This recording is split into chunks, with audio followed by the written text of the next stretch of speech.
Yo, what is up, everybody? And welcome back to another video.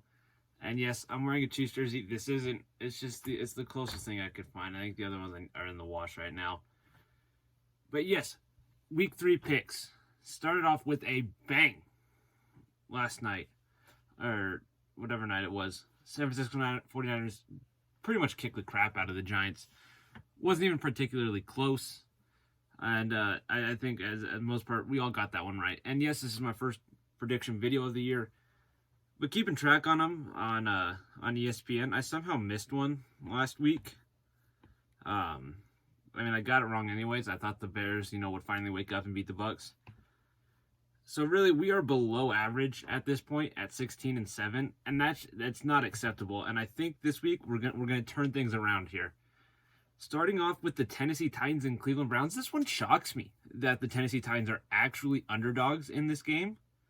And I'm rocking with the Titans. I think that's good value. I think the Titans are going to win. I trust Derrick Henry to lead that offense a bit more than I trust whoever, Deshaun Watson. It's like, it would be Amari Cooper, but he can't throw himself the ball. So I was like, I trust the Tennessee team. Both very good defenses up to this point. I'm going with the Tennessee Titans, though, in that game.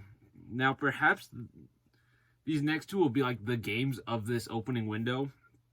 See, Atlanta Falcons and Detroit Lions.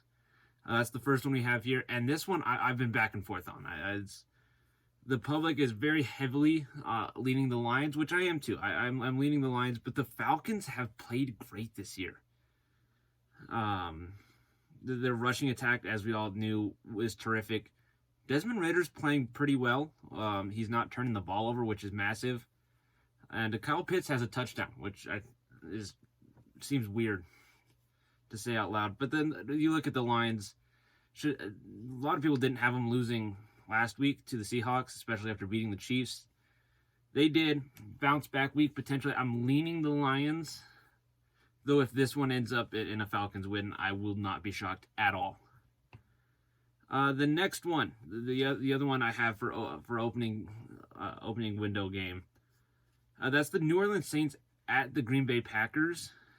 And again, back and forth on this one. If the Saints win by 1, or if the Packers win by 1, not gonna be surprised. If the Saints win by 10, I'd be a bit surprised. But it's a dead even game. I'm leaning the Saints here. I trust their defensive line. I trust the pressure they can get a little bit more.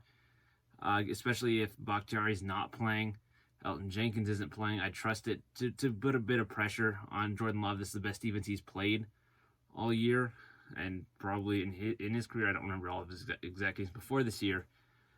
I'm gonna lean with the Saints. It's gonna be a good game though. I'm excited for that one. One I'm not really excited for is Broncos and Dolphins. The Dolphins are just a better team. It's that simple. Give me the Dolphins. The Chargers and the Vikings. Both teams, this is a must-win game. You're both preaching it. This is a must-win game. I think it's, as an outside perspective, it's more of a must-win for the Chargers than it is the Vikings.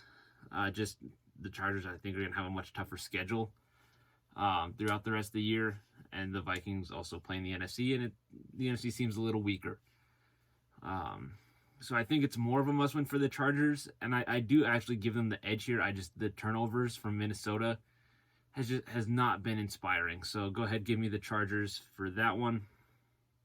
Then the blowout of the opening window. No, it's not the Bills and the Commanders. It's the New England Patriots and the New York Jets. Patriots are going to kill them. Zach Wilson has done nothing against the Patriots. He somehow has 2 touchdowns, which kind of shocked me. But yeah, no, Patriots will take that one. Moving on to the Bills and the Commanders, though. I do think the Bills are going to win. I like how the Commanders have been playing. I mean, week 1 they didn't look great, but week 2 against the Broncos, that comeback was pretty nice. I'll give them their props there. But I do think the Buffalo Bills take this one. Next, the Texans and the Jaguars. I think the Texans will keep it close. I'm liking what I'm seeing from the Texans. They're just all a bit young. D'Amico Ryans is in his first year. C.J. Stroud, Will Anderson, all in their first years. Some nice young pieces, though. I do like it. Dameon Pierce is a little like, what's going on there, bud? But I am going to go with the Jaguars, though I think the Texans will keep it close. I'm excited for that one. I can't really wait. The Colts and the Ravens. I I really would have loved to see Anthony Richardson in this game. But with Gardner Minshew, as like again, the Colts could keep it close. They've been outperforming my expectations for them so far this year. But the Ravens have been one of the better teams so far to start the year. Go ahead, give me the Baltimore Ravens and Lamar Jackson. The Carolina Panthers and Seattle Seahawks. I think these start off the later window, and I think I don't trust Andy Dalton to win a football game in 2023. I just don't. I'm taking the Seahawks. I just think their weapons are too good. I think the Rams are better than we expect. So when it comes to the Seahawks, got to take into account. But it's like, yeah, I'm not surprised they lost. The more we see of the Rams, so the Seahawks give me at home too. I was like, give me the Seahawks. And then the next two I'm kind of just gonna gloss over. It's not really important. Give me the Chiefs over the Bears. Not that, I mean, obviously I'm a Chiefs fan, so except for I'm not. I am for today. The Chiefs fans over the Bears, or Chiefs over the Bears. And then the Cowboys over the Cardinals. I've been impressed with the Cardinals. They've looked really good so far, at least according to expectations. But it's not gonna go well against the Dallas Cowboys. Then what could potentially be the ugliest Sunday night football game of the season, hopefully, the Pittsburgh Steelers and the Las Vegas Raiders. Neither team has looked good, which is a little disappointing for Pittsburgh more so than Vegas, because Vegas we kind of expected they'd be bad. Pittsburgh, I think that one's 50-50 if you bought into the offensive hype.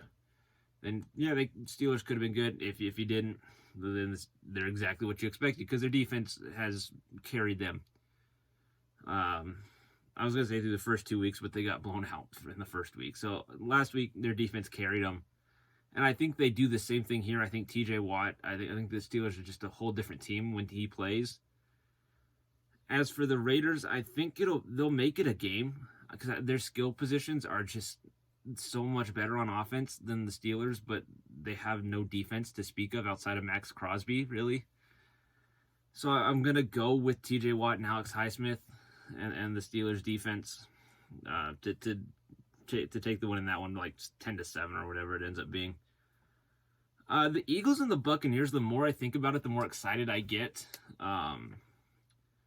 And this one, I do think will actually be pretty close.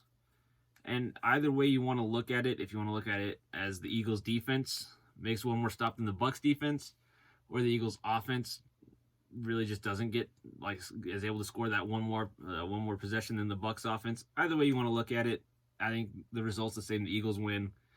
I do think it'll be by a score though. I think it'll be a close game. Just the Buccaneers will have no running game. I was like, it's gonna solely be on Baker, and I just don't think he's quite there. I was like, he's played great, but I don't trust it to beat a team as good as the Eagles. So give me the Eagles on the road. Then the Super Bowl rematch. At this point, I'm gonna double check real quick, but I don't believe Joe Burrow is playing. Everything I'm seeing says he is recommended that he doesn't play. So I'm going to go ahead and take the Rams as if Burrow plays. I do think the Bengals take it. I don't trust Jake Browning. And even if Burrow plays, I think it'll be, I'm excited. If Burrow doesn't play, then I'm still going to watch it, but the excitement kind of just tanks down.